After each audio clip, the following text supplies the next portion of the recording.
नमस्कार दोस्तों, स्वागत है आपका हमारे चैनल गुनाह या साजिश में।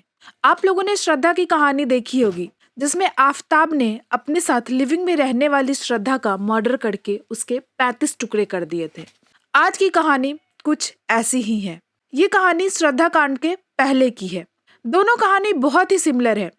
बस दोनों कहानी में देखा जाए तो फर्क इतना ही है कि आफताब ने श्रद्धा के 35 टुकड़े किए थे और इस कहानी में अनुपमा के 72 टुकड़े किए गए थे। आज की ये कहानी अनुपमा गुलाटी की है। ये भयानक और हिला देने वाली घटना 2010 की है, जिसमें लाश के 72 टुकड़े किए गए थे। दुनिया इस घटना को अनुपमा गुलाटी डीप फ्रीजर हत्याकांड के नाम से भी जानती है। इस घटना को शुरू करने से पहले अगर आपने हमारे चैनल गुनाह या साजिश को अब तक सब्सक्राइब नहीं किया है और चैनल पे नए हैं तो कृपया सब्सक्राइब कर ले और बेल आइकन भी दबा लीजिए, ताकि जब भी मैं कोई नई वीडियो डालूं उसका अपडेट सबसे पहले आपको मिल जाए। इस वीडियो के अंत तक बने रहे, क्योंकि इस वीडियो में बहुत सारे नए खुलासे होने वाले हैं। इस घटना को अच्छे से समझने के लिए पूरी घटना को अंत तक देखें और मैं आपको वीडियो के अंत में श्रद्धा और अनुपमा केस कैसे रिलेटेड है उसके बारे में भी कुछ बताने वाली हूँ। तो आइए इस घटना के बारे में डिटेल में जानते हैं। ये कहानी राजेश गुलाटी और अनुपमा के बारे में है। राजेश गुलाटी का जन्म देहरादून में हुआ था। राजेश की शुरुआती पढ़ाई देहरादून में हुई थी, लेकिन आगे की पढ़ाई वो दिल्ली से करता है। वहाँ वो दिल्ली यूनिवर्सिटी में कंप्यूटर साइंस से MSc की पढ़ाई पूरी करता है और सॉफ्टवेयर इंजीनियर की डिग्री हासिल कर लेता है। जब राजेश दिल्ली से पढ़ाई कर रहा था, उसी के दौरान उसकी मुलाकात अनुपमा नाम की एक लड़की से होती है। अनुपमा दिल्ली की ही रहने वाली थी। दोनों जब मिलते हैं, दोनों एक दूसरे को पसंद करते हैं। पहली ही मुलाकात में दोनों एक दूसरे की तरफ आकर्षित हो जाते हैं और एक दूसरे से दोस्ती कर लेते हैं। धीरे धीरे इनकी दोस्ती थोड़ी गहरी हो जाती है। दोनों एक दूसरे से मिलना भी शुरू कर लेते हैं और इनकी दोस्ती इतनी गहरी हो जाती है कि आगे चलकर ये दोस्ती प्यार में बदल जाती है। शुरुआत के कुछ सालों तक ये दोनों परिवार वालों से छुपकर मिलते हैं, लेकिन बाद में राजेश गुलाटी और अनुपमा गुलाटी शादी करने का फैसला करते हैं और इस फैसले के बारे में दोनों अपने अपने परिवार वालों को भी बता देते हैं। इस रिश्ते के लिए अनुपमा के परिवार वाले भी मान जाते हैं और राजेश के परिवार वालों को भी कोई आपत्ति नहीं होती है और वो लोग भी मान जाते हैं। फिर 1999 में ये दोनों बड़ी धूमधाम से शादी कर लेते हैं। शादी के बाद राजेश और भी अच्छा करने लगता है, उसका काम काफी अच्छा चलने लगता है और साथ ही साथ अमेरिका की एक बड़ी कंपनी में उसकी नौकरी लग जाती है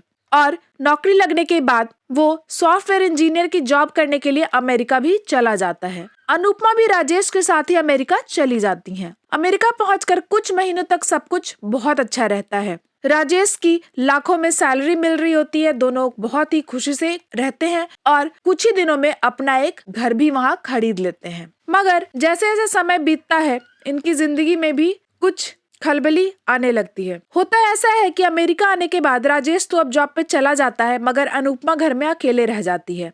अकेले घर में रहती है, कुछ करने को नहीं होता तो वो काफी बोर होने लगती है, उनका समय नहीं कटता। और इसी कारण एक दिन अनुपमा राजेश से कहती है कि मैं भी नौकरी करना चाहती हूँ और उनसे ये भी कहती है कि आप मेरे लिए नौकरी ढूंढ दो, क्या मेरी नौकरी ढूंढने में सहायता करो। इस बात को सुनकर राजेश अनुपमा को बताता है कि हमारे वीजा के शर्तों के अनुसार तुम यहाँ नौकरी नहीं कर सकती। यह जानने के बाद अनुपमा को थोड़ा खराब लगता है और वो चुप हो जाती है और वो सोचने लगती है कि घर में अपना टाइम कैसे अकेले काटा जाए। कुछ दिन खामोश रहने के बाद फिर से अनुपमा नौकरी के लिए राजेश के ऊपर दबाव बनाना शुरू कर देती हैं और इन बातों को लेकर दोनों के बीच छोटी मोटी झगड़ाएं शुरू हो जाती है। रिश्तों में काफी तनाव हो जाता है, रोज की लड़ाइयां होने लगती हैं और इस दौरान इन दोनों को ये भी लगने लगता है कि शायद अब इनका रिश्ता यही खत्म हो जाएगा। फिर 2005 में राजेश और अनुपमा मिलकर ये डिसाइड करते हैं कि अपने बीच चल रही सारी गलतफहमियों और सारी शिकायतों को भूलकर अपनी जिंदगी एक नए सिरे से शुरुआत करेंगे और अब वो आपस में लड़ाइयों को भूलकर अपनी जिंदगी फिर से खुशी खुशी बिताएंगे। और ये दोनों फैसला करते हैं कि अब अपनी जिंदगी को एक नए मोड़ पे लाया जाए और क्यों ना बच्चा प्लान किया जाए। और उन्हें ये लगता है कि शायद वो माता पिता बन जाए, उनके घर में एक नया बच्चा आ जाए तो उनके घर में लड़ाइयाँ बंद हो जाएगी, उनके रिश्ते अच्छे हो जाएंगे। इसलिए राजेश और अनुपमा परिवार को बढ़ाने का फैसला करते हैं और इसी के साथ साल 2006 में अनुपमा जुड़वे बच्चों को जन्म देती है। घर में एक साथ एक बेटी और एक बेटे का जन्म होता है। राजेश और अनुपमा का यह फैसला काफी हद तक सही साबित होता है। अगले कुछ महीनों तक इन दोनों की जिंदगी बड़े आराम से खुशी खुशी गुजरती है।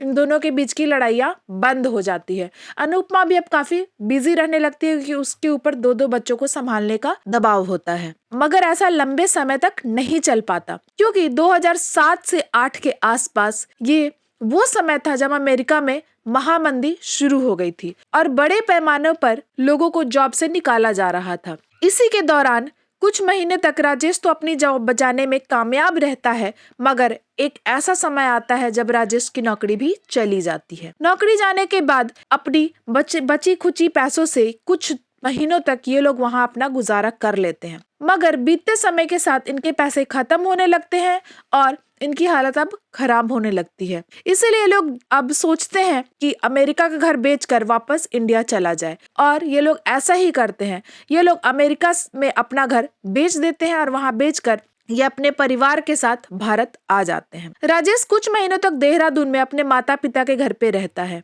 मगर एक समय बाद वह देहरादून में ही गोविंदगढ़ नाम की एक जगह पर किराए में एक घर ले लेता है और वहां अपने बीवी बच्चों के साथ रहने लगता है। साथ ही साथ राजेश नौकरी की तलाश में भी लग जाता है। बहुत कोशिशों के बाद कोलकाता की एक बड़ी कंपनी में बतौर सॉफ्टवेयर इंजीनियर के तौर पे उसको नौकरी लग जाती है। नौकरी करने के लिए वो पत्नी को देहरादून में ही छोड़कर कोलकाता आ जाता है। नौकरी की वजह से अब राजेश ज्यादा से ज्यादा समय कोलकाता में रहता है और देहरादून से दूर हो जाता है। वहीं दूसरी तरफ अनुपमा देहरादून में ही बच्चों के साथ रहा करती थी।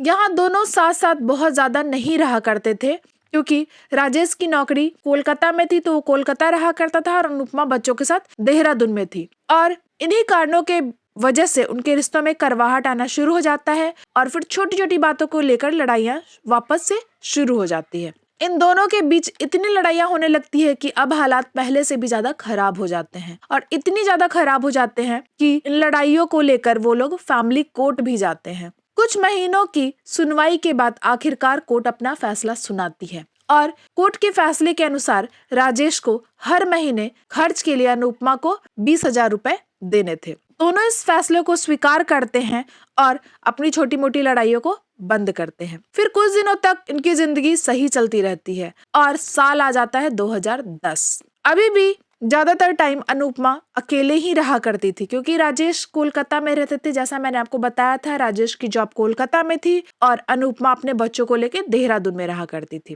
क्योंकि राजेश जॉब के सिलसिले में कोलकाता में रहता था, इसलिए फोन और ईमेल के जरिए राजेश और अनुपमा की बातें होती रहती थी। इसके अलावा अनुपमा अपने माता पिता से भी फोन पे बात कर लिया करती थी। फिर आ जाता है अक्टूबर 2010। अक्टूबर नवंबर की बात है। राजेश कुछ समय से घर पे ही रह रहा था, इस कारण अनुपमा की बात अपने माता पिता से बहुत ही कम होने लगती है। अक्टूबर नवंबर के महीने में ऐसा होता है कि अनुपमा अब फोन पे अपने माता पिता से बात करना लगभग बंद कर देती है। यहाँ तक कि अपने सभी दोस्तों और रिश्तेदारों से भी बात करना बिल्कुल ही बंद कर देती है। कभी कभी अनुपमा ईमेल के जरिए अपने भाई और कुछ करीबियों से बात कर लेती थी, जिसके जरिए अनुपमा अपना हालचाल उन्हें बता देती थी और उनके हालचाल भी ले लेती थी। अनुपमा का जो पर्सनल मोबाइल फोन था वह भी 15 अक्टूबर के बाद स्विच ऑफ हो जाता है। दूसरी तरफ जब अनुपमा के माता पिता या भाई बहन राजेश के मोबाइल पे फोन करते हैं और अनुपमा से बात करवाने के लिए बोलते हैं तो उन्हें अक्सर ये जवाब मिलता था कि अनुपमा अभी घर में नहीं है, वो बच्चों में बिजी है, वो अभी बात नहीं कर पाएगी और जब समय मिलेगा वो आपको कॉल कर लेगी या मैं आपको उससे बाद में बात करा दूंगा। मगर ऐसा कभी नहीं होता कि राजेश अनुपमा के घर वालों को कॉल करके अनुपमा से उनकी बात करा दे, लेकिन कभी कभी ईमेल के जरिए उन लोगों से, खासकर अनुपमा अपने भाई से जरूर बात कर लेती। अब ऐसा करते करते अक्टूबर नवंबर से दिसंबर भी आ जाता है क्योंकि 2 महीने से अनुपमा ने किसी से फोन पर बात नहीं की थी और इस दौरान ईमेल के जरिए अनुपमा ने कुछ लोगों के साथ कांटेक्ट बनाया था। ईमेल के जरिए अनुपमा अपने जानने वालों को मोबाइल स्विच ऑफ रखने के बारे में भी बताती हैं। इसी बीच जब काफी दिनों से अनुपमा की उसके घर वालों से बात नहीं हो पाती है, उसके रिश्तेदारों से बात नहीं हो पाती है, तो अनुपमा के माता पिता को काफी चिंता होती है और उनके मन में बुरे बुरे ख्याल आते हैं। इसीलिए वो अनुपमा के भाई सुजन कुमार प्रधान को देहरादून भेजते हैं ताकि वो अनुपमा के बारे में पता कर सके, मिल सके और उनकी हालचाल ले सके। 12 दिसंबर 2010 को जैसे ही सुजन कुमार प्रधान देहरादून स्थित राजेश के घर में पहुंचता है तो राजेश उसे देखते ही बहुत ही गुस्सा हो जाता है और तुरंत ही घर से बाहर निकल के अपने घर का दरवाजा बंद कर लेता है और कहता है कि अनुपमा कहीं बाहर गई हुई है, तुम अभी अनुपमा से नहीं मिल सकते हो। दूसरी तरफ सुजन जबरदस्ती घर के अंदर जाने की कोशिश करता है।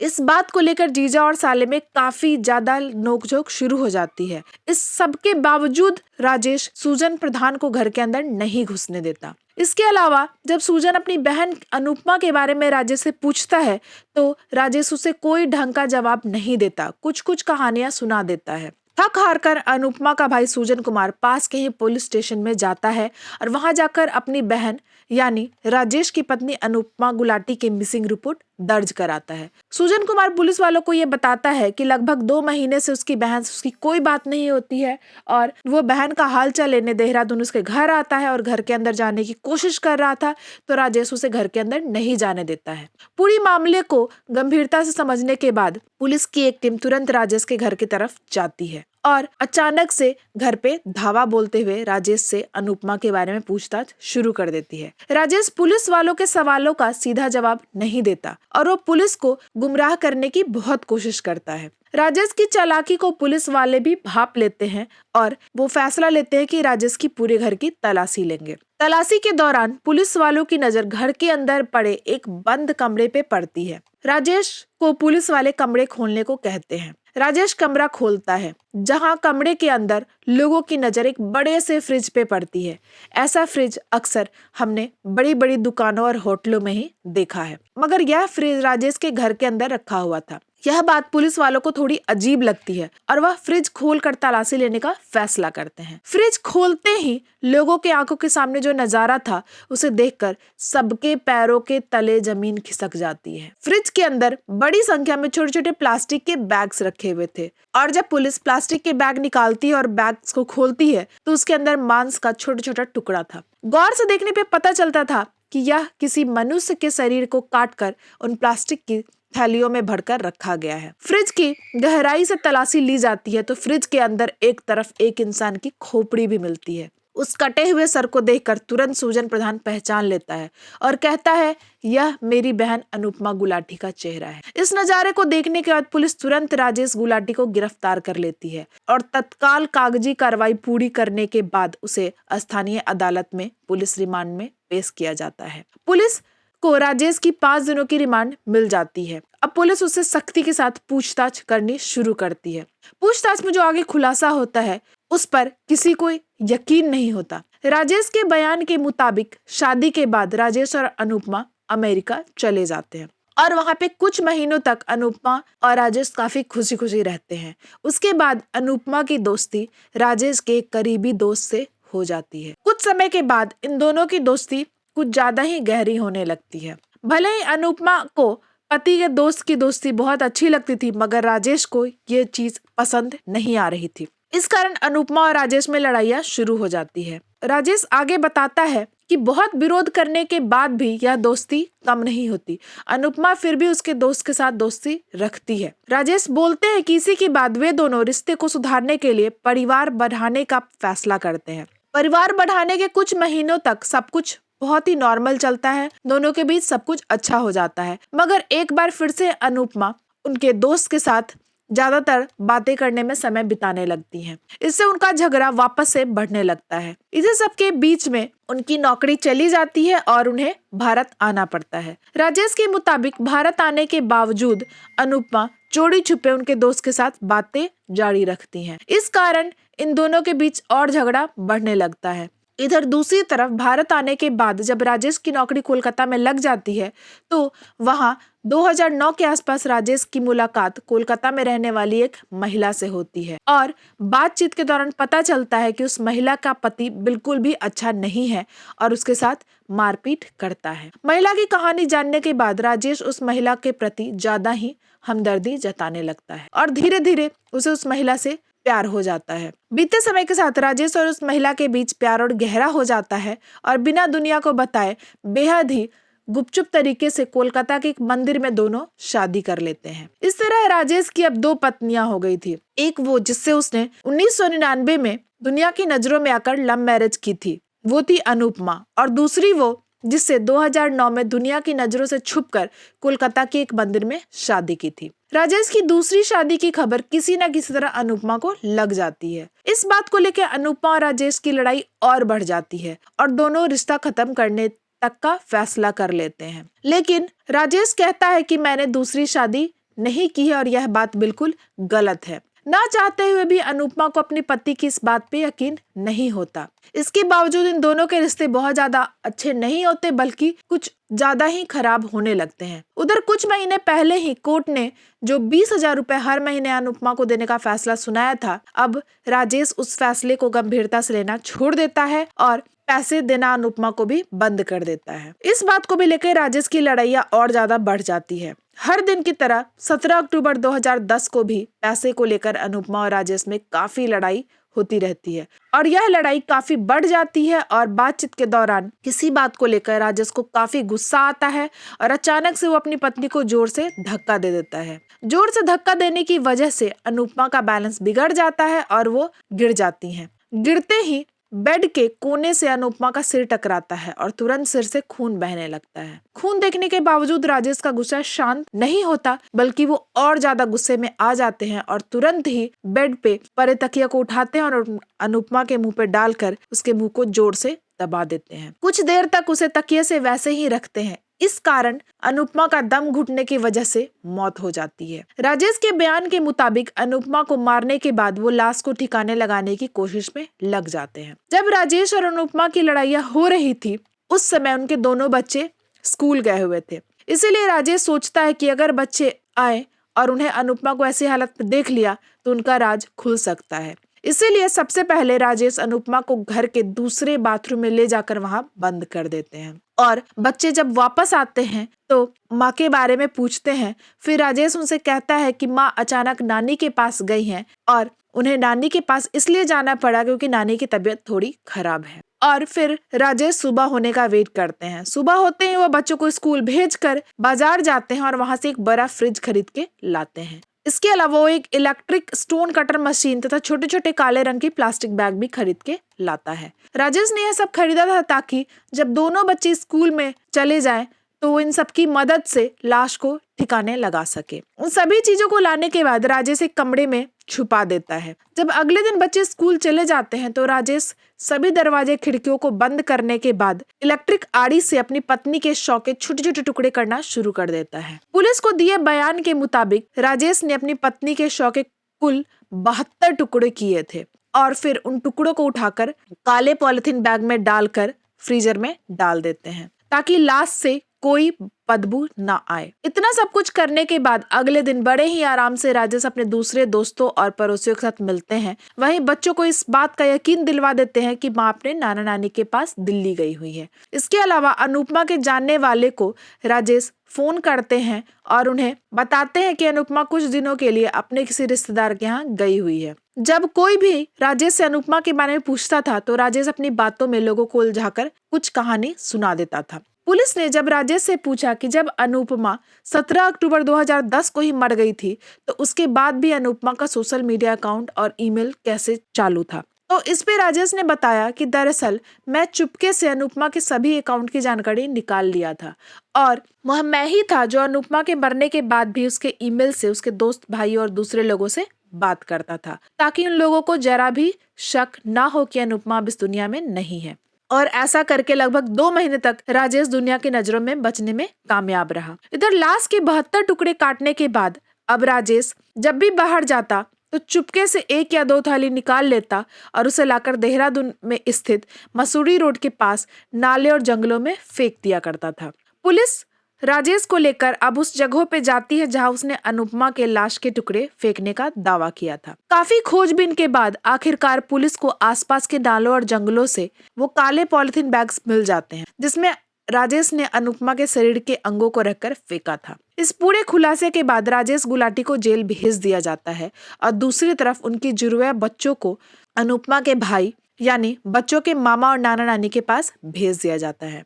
कोर्ट द्वारा बच्चों की कस्टडी 7 मार्च 2011 को आधिकारिक रूप से अनुपमा के भाई यानी बच्चों के मामा सुजन कुमार प्रधान को दे दी जाती है। हालांकि बच्चों के दादा दादी यानी राजेश गुलाटी के पिता सत्यपाल गुलाटी भी बच्चों की कस्टडी के लिए कोर्ट के फैसले के खिलाफ अपील दायर करते हैं, मगर 3 नवंबर 2012 को कोर्ट सत्यपाल गुलाटी की अपील को खारिज करते हुए बच्चों की कस्टडी उनके मामा सुजन प्रधान को ही देती है। बच्चों के साथ साथ राजेश का केस की भी सुनवाई कोर्ट में होती है और पुलिस दिन रात मेहनत करते हुए राजेश गुलाटी के खिलाफ काफी सबूत जमा कर लेती है और कोर्ट में यह साबित हो जाता है कि राजेश गुलाटी ने बड़ी ही बेरहमी से अपनी पत्नी की हत्या करने के बाद उसकी लाश के 72 टुकड़े कर दिए थे। लंबी सुनवाई के बाद 1 सितंबर 2017 को राजेश गुलाटी को अपनी पत्नी अनुपमा गुलाटी को बड़ी बेरहमी से हत्या करने के जुर्म में धारा 302 तथा सबूत मिटाने की धारा 201 के तहत आजीवन कारावास तथा 15 लाख रुपए आर्थिक दंड की सजा सुनाई जाती। 15 लाख रुपए जो जुर्माने के तौर पे राजेश गुलाटी की ओर से दिए जाने थे, उसमें से 70,000 रुपए राजकीय कोष में जमा किया जाएगा, जबकि बाकी पैसे दोनों बच्चों के नाम पे जमा होंगे। उन पैसों पर बच्चों के बालिग होने के बाद उनका हक होगा। 2018 में राजेश गुलाटी निचली अदालत द्वारा सुनाई गई आजीवन कारावास तथा 15 लाख के आर्थिक दंड के फैसले के खिलाफ ऊपरी अदालत में अपील करता है, मगर उस अपील पर अभी अंतिम फैसला नहीं आया है। इस कारण पिछले कुछ वर्षों से राजेश गुलाटी जेल में ही था। बाद में पुलिस की छानबीन में ये भी साबित हो जाता है कि 2009 में राजेश ने कोलकाता में दूसरी शादी कर ली थी। तो ये घटना यहीं पे समाप्त होती है। घटना के बारे में अपनी राय हमें कमेंट में अवश्य बताएं। जैसा कि मैंने आपको वीडियो के शुरू में बताया था कि इस घटना में और श्रद्धा आफ्ताब की घटना में एक सिमिलैरिटी है, वो ये कि आफ्ताब ने श्रद्धा के लाश के टुकड़े करने का आइडिया अनुपमा केस से ही लिया था। उसे अपने गूगल सर्च से अनुपमा केस के बारे में जानकारी मिली और उसी से उसने सोचा कि वो भी श्रद्धा के लाश के टुकड़े करके उसे फेंकेगा ताकि वो पुलिस की नजर में नहीं आ पाएगा। अब अगर हम राजेश की घटना पे आते हैं तो राजेश ने कोर्ट में ये भी कहा था कि उसे अपनी पत्नी को मारने का कोई अफसोस नहीं है। ऐसे हैं हमारे समाज में कुछ लोग जो हमारे साथ रहते हैं। तो दोस्तों ये घटना यहीं पे समाप्त होती है। आप अपनी राय हमें कमेंट में अवश्य बताएं। मैं आपसे फिर मिलूंगी अगली कहानी में। अगर आपको हमारी मेहनत पसंद आ रही है और आपने हमारा वीडियो यहाँ तक देखा है तो चैनल को सब्सक्राइब अवश्य करें। अपनी राय हमें कमेंट में अवश्य बताएं। मैं आपको फिर मिलूंगी नई घटना के साथ। तब तक के लिए धन्यवाद।